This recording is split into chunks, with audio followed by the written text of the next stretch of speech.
عزیز طلباء و طالبات، میرا نام اشرف علی ہے۔ میں امید کرتا ہوں کہ آپ لوگ بالکل ٹھیک ٹھاک ہوں گے۔ آج کی کلاس میں ہم نے حصہ قواعد سے پڑھنا ہے، وہ ٹاپک مندرجہ ذیل ہے۔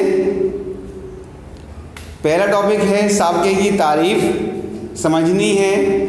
توجہ کے ساتھ اس آڈیو کو سننا ہے، تبھی آپ کو سابقے کی تعریف سمجھ آئے گی۔ اس کے بعد دوسرا ٹاپک ہے سابقے الگ کریں۔ جب ہم اس آڈیو کو اچھی طرح سے سنیں گے، تعریف سمجھ میں آ جائے گی، تو ہم الفاظ سے سابقے الگ کرنا بھی ہمارے لیے آسان ہو جائے گا۔ اس کے بعد تیسرا ٹاپک ہے املا کی درستی، یعنی کہ الفاظ جو ہم بولتے ہیں وہ کچھ غلط انداز سے لکھا ہوگا، اس کو آپ نے پہچان کر اس کی املا درست کرنی ہے۔ تو آئیے آج کی کلاس کا آغاز کرتے ہیں۔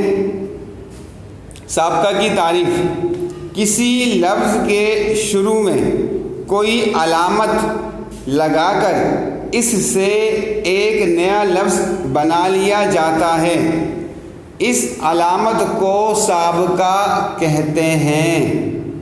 جیسا کہ ادب کے آگے بے لگا کر بے ادب، اور سمجھ کے آگے نا لگا کر نا سمجھ بنا لیا جاتا ہے، اور مول سے انمول، اس مثال میں بے، نا اور ان سابقے ہیں۔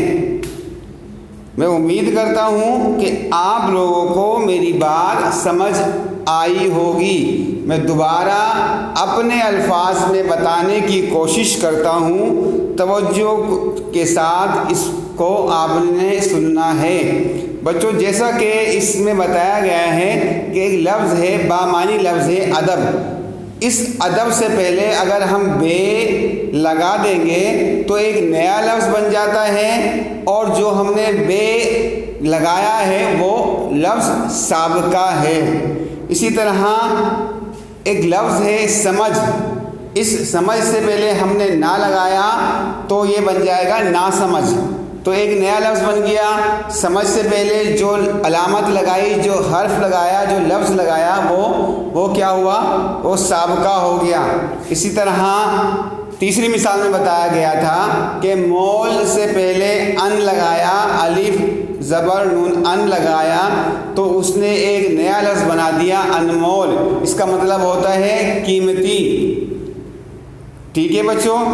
تو جو کسی بھی بامعنی لفظ سے پہلے کوئی لفظ ہم لگائیں گے تو وہ لفظ سابقہ کہلاتا ہے۔ آئیے اب ان سابقوں کو ہم نے الگ کرنا سیکھنا ہے۔ توجہ اپنی آپ نے اس آڈیو پر ہی رکھنی ہے۔ اگر ایک دفعہ سننے سے بات سمجھ نہیں آتی تو دوبارہ اس کو آپ سن سکتے ہیں۔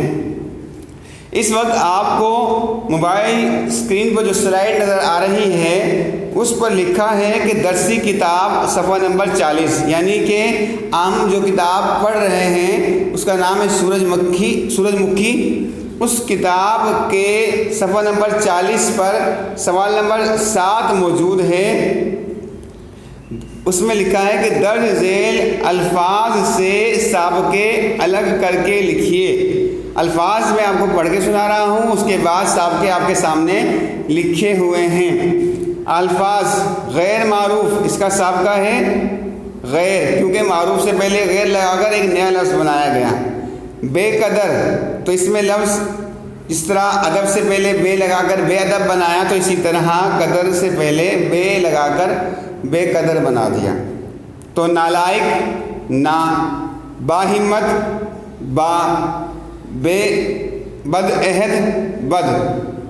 تو ان الفاظ سے پہلے جو لفظ آ رہے ہیں وہ کیا ہو گئے؟ سابقہ ہو گئے۔ اسی طرح غیر ملکی میں غیر سابقہ ہوگا، پر عزم میں پر سابقہ، بے خبر میں بے سابقہ، ہم وطن میں ہم سابقہ، اور غیر معمولی میں غیر سابقہ ہے۔ انشاءاللہ تعالیٰ میں سمجھتا ہوں کہ آپ لوگوں کو یہ بات سمجھ آ گئی ہوگی۔ اگر آپ کو کوئی بات سمجھ نہیں آ رہی ہو تو آپ اپنی کتاب سے، کتاب کا نام میں نے آپ کو بتا چکا ہوں، سورج مکھی جو ہماری اردو کی کتاب ہے، اس کتاب کے صفحہ نمبر 40 سے جا کر یہ چیزیں آپ دیکھ سکتے ہیں۔ آگے چلتے ہیں، درسی کتاب صفحہ نمبر 40، یہ جو ہم اب کام کر رہے ہیں، املا کی درستی ہم سیکھیں گے، یہ بھی کام اسی کتاب سورج مکھی کے صفحہ نمبر 40 پر موجود ہے۔ سوال ہے، سوال نمبر 8، درج ذیل جملوں کی غلطیاں دور کر کے درست جملے تحریر کیجیے۔ اب میں ان کو پڑھنے لگا ہوں، میں اس کو پڑھوں گا اور صرف میں نے ایک جملے کی درستی کی ہے، باقی آپ لوگ سن کر خود کریں گے تاکہ آپ کو بھی کوئی بات کرنی آ جائے، آپ کو بھی اندازہ ہو کہ کون سی غلطی ہے اور کیا اس غلطی کو ہم کس طرح دور ہم نے کرنا ہے۔